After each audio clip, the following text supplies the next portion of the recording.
Hi folks, this is Charles Boday with SafeMoldSolutions.com, the nation's #1 no BS mold expert, answering more of your 15 most asked questions about mold.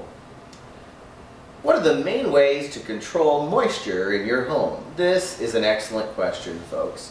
The three most important parts of your home in terms of moisture and mold are your roof, your windows and doors, and your foundation.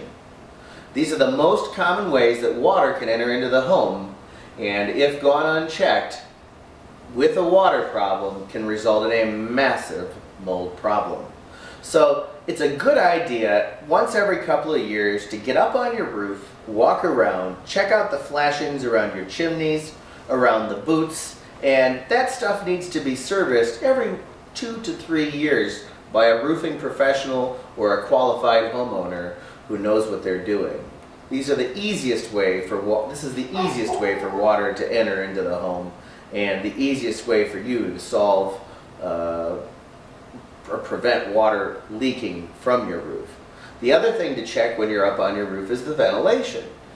Attic mold is 90% caused by attic ventilation issues. So if you have improperly vented attic or blocked soffits or an inadequate amount of outtake air, the roof ventilation can create mold, or lack of roof ventilation can create mold in the attic too. The windows and doors should also be checked for caulking and for flashing. When windows and doors are installed, it's the most important part of your house in terms of it's literally filling a hole in the wall. And if you don't maintain that caulking around the windows and around the doors, if left unchecked, it can result in a massive mold problem inside the wall cavities adjacent to the doors and underneath the windows. And lastly, the foundation. There are three main foundation types in the United States of America. The first is a slab on grade, the second a crawl space, and the third is a basement.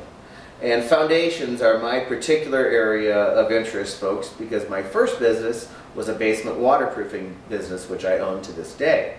Now, waterproofing issues are always caused by the builder failing to incorporate a waterproof drainage system, a waterproof membrane system coupled with a drainage system around the foundation. The same mistakes are made with crawl spaces, and when they build a slab on grade home, it's very common to forget to put in a perimeter field drain or perforated weeping pipe around the edge of the foundation. Even slab on grade homes can get water under the foundation if not properly graded and drained.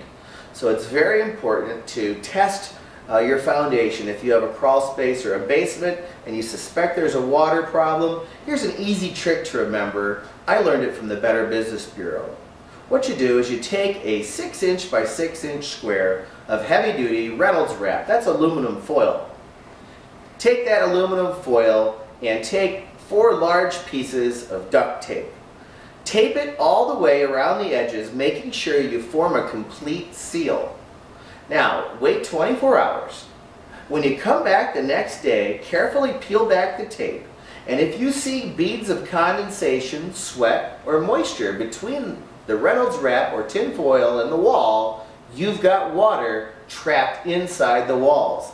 And you don't always have to have water puddling or urinating on the floor to have water in the crawl space or the foundation, especially if you have concrete blocks, because these hollow blocks can hold sometimes hundreds or even thousands of gallons of water inside without ever urinating or leaking onto the basement or crawl space floor.